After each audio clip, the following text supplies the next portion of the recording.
you could bet YouTube's hitting us with a copyright strike claim on that one, but we don't care here at the Red Cup Review. Welcome back, everybody. If you're new to the channel, please consider subscribing and joining the family here. If you've been part of the family, welcome back. Drop a comment and a like.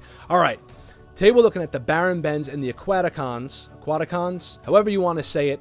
This is the Mezco MDX exclusive Rumble Society Baron Benz figure. Over there on the left side of the screen, you got his stand, which is pretty cool looking compared to the ones they normally give you, right? I actually like the artwork on that one. And he's got his little cutout there, all his accessories. The cutout is the little aquamarine cutout, which actually looks cool, but it's kind of flimsy. You got his little robot anglerfish here at the bottom. We'll take a look at that in the accessory section. Here are his tubes and wires and stuff that go into his body. They're a huge pain in the ass, so if you're not going to crazy glue them onto the figure, even though they look dope, you're being warned now. You heard it here first. Most of the accessories he has is already on him. And here is his deluxe box. Now, they made you pay a heavy premium for this figure compared to what they normally give you. However, it has the magnet back. It's a hard box. It's nice. Very deluxe packaging looking thing. And it's got the magnet piece, right? You open it up, and boom, you got the artwork inside. It's very nice looking, right? It gives you that high quality feel, which is pretty cool. And I can't fault a company for doing the things that I like companies to do, right? Come up with your own IPs, come up with some new individual, new original characters. However, the individuality in this is not all there, I might add. Is Baron Benz here and Mezco ripping off a Celestial design from Jack Kirby? For Marvel IP, I might add. We'll be taking a look at that in the head sculpt section. But he is a dope figure, and this figure screams fun factor. He's really, really a fun figure. He looks great with your Aquaman stuff. Some people are calling him a Scooby-Doo looking villain. I don't think so. I'm eating it up. This head right here, total Jack Kirby inspired. But we'll get to that in the next section. Thanks for joining us. Let's take a closer look.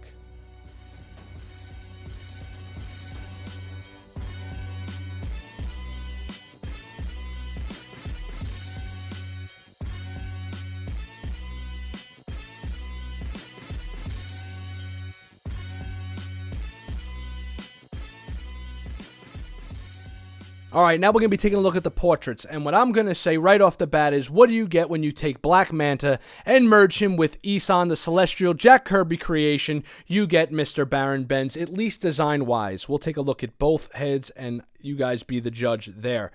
Now, we're going to try and knock out two birds with one stone. Here are the wires. He looks really dope when you put the wires in. The wires are pretty heavy-duty, but get him in the pose you want first before plugging the wires in, because they do come out relatively easy. Now I jammed that one in there, but when you see, look, boom, pops out, and that can get really annoying when you're trying to like put him in a pose and get it in and out. So get the pose you want, then throw the wires in. It does enhance the character. Me personally, though, I ain't using these damn wires. So as far as the head itself goes, this is my favorite of the two because I just love that crazy Jack Kirby inspired design they got going on here. They're using multiple different blues and blacks to really make it look like it was rusted and an under the sea type quality there. Plus this one has the little peekaboo in the visor. You lift up the visor and you can see his greenish grayish skin underneath and the dead eye glare, which is really awesome, and it gives you another variation on the type of display option you want there, right? So I like this head personally. This is my favorite of the two. A lot of other people, though, however, do like the cuttlefish option. This is the Black Manta cuttlefish head, and it looks great, right? Look at that. Look how awesome it looks. He's got a kind of like a Cthulhu look going on. The paintwork on this, in my opinion, isn't as good as it is on this head, but it's still really, really good. It's just, I don't know, personal preferences. You know what I'm saying? So there you have it. Different blues and blacks and shadings, very nicely done. This head doesn't have any plugs in it, though, to put the wires in, so you'd probably rewire it accordingly. And obviously the eyes and visors and stuff like that don't go up and down, but you get a nice range of movement in the head, so it's pretty cool looking. However, I do like the other one more. But getting back to the other one real quick, Isan, the Celestial. Is this figure a ripoff? As I said in the introduction, he kind of looks really, really close to that Celestial design. So that's why I had said at the beginning of this section, it's kind of like a Black Manta meets a Jack Kirby-inspired Celestial. And in my opinion, you know what? It's cool enough for me. This figure is fun as hell. And, look, every design is a derivative of something else, right? So, I don't know. You guys be the judge. Some articulation and a breakdown of the outfit. I think the colors are really well done on this thing. The black wash around the blue plastic pieces is very well done, and it's similar color to the actual jumpsuit, so it blends in nice, but at the same time there's like black lines up in here and stuff that kind of differentiate it out and stuff, and between the black wash itself and the nice, I just love this color blue. I think it just looks great, especially with the yellow. The way the yellow pops off of it is very well done. This entire body can be disassembled. All these pieces will come off and slide off. The outfit does unzip here. I didn't do that. There's really no need for me to do that stuff. Other little warning signs back here. See where these plugs go in? It's pretty much the same wires that were used with this, right? Like the wire pieces that plug into them and stuff. So be careful when you're putting his arms down because they will pop out of here. But you could pretty much just plug them and pop them right back in. So that's not that big of a deal. Just something to be wary of. All right, now we're going to take a look at the articulation. And there goes his hand. Let's pop that thing back on. Come on. Get in there, you son of a... All right, there we go. Oh, speaking of the hands, they're kind of like not so hard. They're a little bit more on the rubbery side, which is nice when you want to slip the weapons in and out of his hands, so that's pretty cool. All right, double knees up in here. Rocker ankles are pretty decent on this one. Yeah, not so much, but he's got big clunky boots on. He's not going to be doing too many Spider-Man poses. He has the thigh swivel cut here. He has movement at the top of the boot, very little bit there. All right, double knees. His waist articulation goes from side to side pretty good. And he does crunch forward a little bit. Back, not so much. There's almost no backwards articulation, like as far as like him going backwards. He's got the double elbows, but because of the way the outfit bunches up around his elbow areas, it is going to restrict the articulation just a little bit, but that's fine because, look, you can still get his arms up like that, right, and have him like coming down with the staff, right? You can throw the staff in his hand and pretty much give him like that. You know, you could work it, all right? Just put some elbow grease in there, and you guys can work it just fine. It'll be absolutely fine. Here's something I wanted to point out to you guys, though. Pop this little head off. Where's the one that I like? Here's the one that I really like. See the way the outfit rides up in here around the ball joint, though? When you put this on, just make sure you get the outfit up inside of here. So when you put it on, it doesn't crinkle, and there you go, just like that. See, boom. Otherwise, if you just slap it on, you might wrinkle the leather and stuff and wear it out a little bit sooner than you would like to. That's pretty much it, man. Let's take a look at the paintwork on the arms real quick. That's pretty much where most of the plastic is. Looks great. Great gravy, right? In my opinion, this figure is a damn home run. Off the top, if I had to give it a quick red cup vote of approval, I'm giving it a thumbs up. For I'm a little bit more forgiving with newer things. This is an original IP, something brand new to the market, a brand new creation of a character. I'm giving this 4.75 cups, really high because of the whole package and everything else that came with it. If it wasn't for these being such a huge pain in the ass, I would have got a 5 out of 5 from me. It's a really fun figure.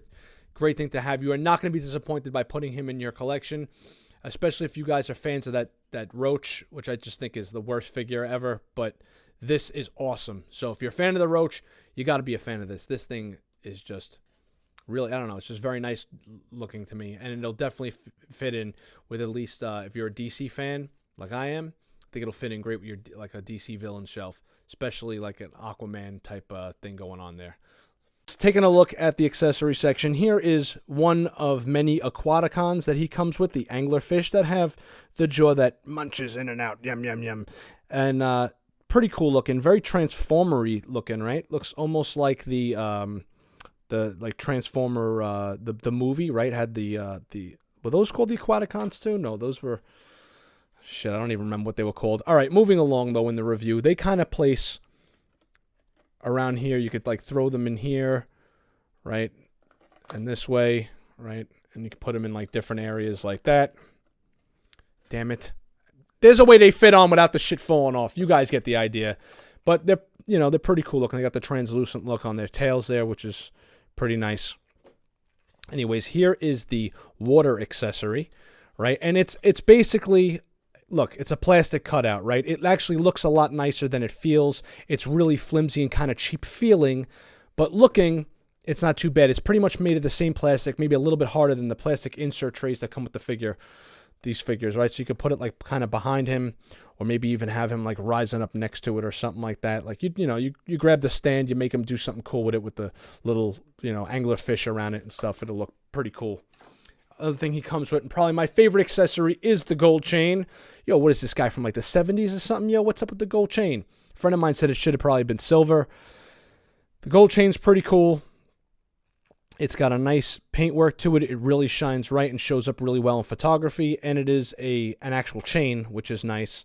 And you could like loop it around him and stuff, and do all kinds of things like this where you wrap it around his hand and then have him hold it, and it'll look cool. It's dope. It drapes really nice, and you get it to like kind of like, you can wrap it around this way and do some stuff where it looks like he's coming to like bash in the head with his gold chain, right? It looks pretty cool with it. Anyways, so there's that accessory, right? And then he comes with his giant staff, which is pretty cool because it has a little hook on the bottom, and it's got like this little energy blade looking thing up top, and it's pretty long. Put it in his hand, it goes right in there, which is cool. And you could, obviously, the only thing that would have been even cooler, this was pointed out to me by my little man, my son, Captain Awesome, is if he would have had a way to kind of put this on his back. Because look how awesome this would have looked. Right? Have him like kind of swimming with the thing attached to his back. Get yourself a little bit of blue tack, or maybe like a piece of like sticky tack or something, and tack that onto his back. It'll probably look really awesome. And those are his accessories. Here's a quick look at his hands. I know I don't usually look at the hands all that much, but the hands have a lot of nice detail in there with the wrinkles in the actual gloves themselves there, right? And he's got a nice little strap running along the front area, and the blue and black paint and the brushwork is done excellently on that. Those are his accessories. That's my story, and I'm sticking to it.